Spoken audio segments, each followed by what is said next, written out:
Assalamualaikum dan salam sejahtera. Saya Siti Syakira Balkis. Hari ini saya akan membuatkan satu video tugasan preskripsi latihan berasaskan profil klien. Untuk bahagian profil klien, nama Salbia binti Masahat, jantina perempuan, umur 60 tahun, ketinggian 152, berat 87 kg. Masalah yang dihadapi ialah sakit tulang dan sendi.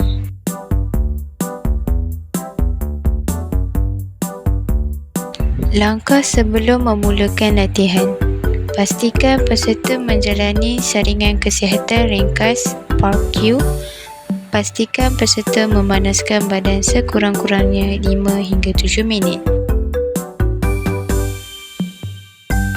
Jika pada muka surat pertama semua jawapan adalah tidak, maka muka surat seterusnya tidak perlu diisi.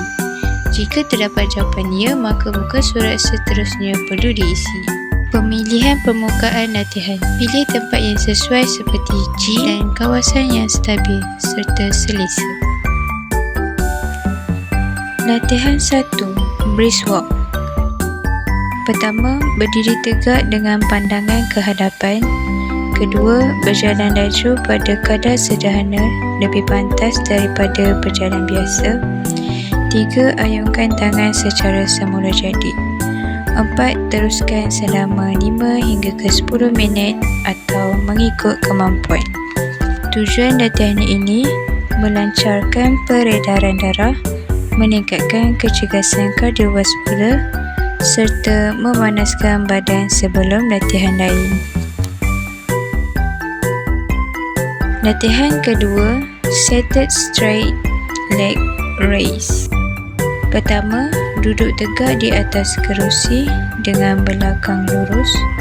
Kedua, angkat satu kaki lurus ke hadapan sehingga selari dengan lantai. Ketiga, tahan selama 3 hingga 5 saat. Keempat, turunkan kaki perlahan-lahan. 5, ulang dengan kaki sebelah lagi. Tujuan latihan ini dapat menguatkan otot paha, quadricep dan menyokong kestabilan lutut. Latihan ketiga, seated arm open and close. Pertama, duduk tegak dengan kaki rata di lantai. Kedua, buka kedua-dua tangan ke sisi pada paras bahu. Ketiga, tutup semula tangan ke hadapan secara terkawal. 4. Ulang pergerakan beberapa kali. Tujuan latihan ini dapat menguatkan otot dada dan bahu dan meningkatkan pergerakan sendi bahu. Latihan keempat, wall push up.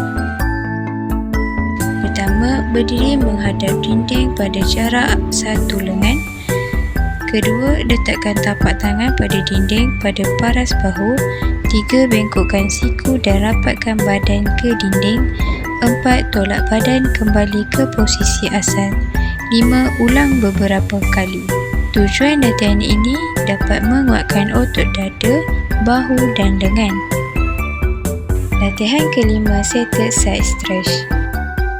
Yang pertama, duduk bersila di atas lantai atau di atas kerusi dengan keadaan selesa.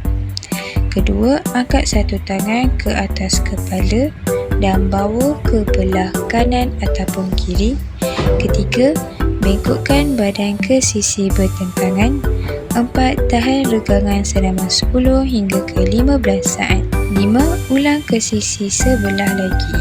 Tujuan latihan ini dapat meregangkan otot sisi, badan dan pinggang dan mengurangkan kekejangan otot serta meningkatkan fleksibiliti badan. Latihan yang terakhir ialah ankle rotation. Pertama, berdiri dalam keadaan selesa dan tenang. Kedua, angkat satu kaki sedikit dari lantai. Ketiga, putarkan pergelangan kaki mengikut arah jam. 4. Ulang putaran lawan jam. 5. Tukar kaki.